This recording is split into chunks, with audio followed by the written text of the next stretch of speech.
So you have defined the ultimate goal that you want to achieve in your life. And obviously this goal should be quite challenging, because if it's very simple, very easy to achieve, it would feel like boring. Let's say you want to run a race and the race is quite short and you achieve it very easily. Then very quickly you will shift your focus on a much bigger goal. So because the goal is challenging, then of course you will need persistence.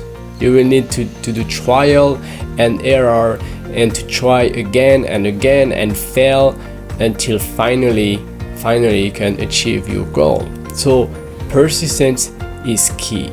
But listen to that. You cannot be persistent and on the way that does not work. So instead of persistence, then it's also very important to have a way to measure your improvement, a way to measure how far you are from your goal, and if you are getting closer and closer to your goal through your persistence. So instead of only persistence, I would say improvement, I would say measurement, because you need to try different things, have different trials and error, and from all this trial and error you need to define what is working, what is not, and continue on the way of what is working, persist on the way of what is working. So if I come back to the example of running a race, and this time you set the target to run a marathon, and it's clear in your mind why you want to do it, why it is so important for you to achieve that goal. Because first of all, if it's not important, I don't know how you are going to persist on a goal that is not important to you. You are going to procrastinate. You are not going to train if it's not that important. Now, the thing is that you need to build a training schedule. And let's say at first you think, okay, because it's a marathon and it's quite long, so I will focus only on running a long distance.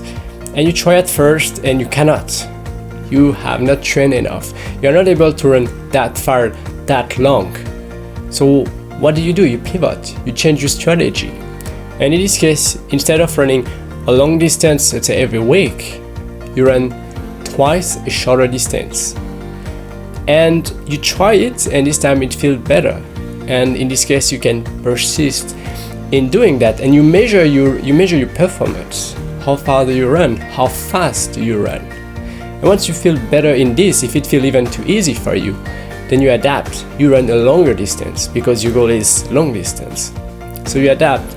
You run longer until you feel that you are getting closer to being able to run a marathon. So of course persistence is important, but I think there are two other factors that are very important. The first one is how badly you want your goal, how badly you want to achieve it. And the second is, how do you measure your improvement? Because don't persist in a way that leads you nowhere, because you are not going to achieve your goal. So apply persistence with improvement, with measurement, and this is where you will have your chance to achieve your goal.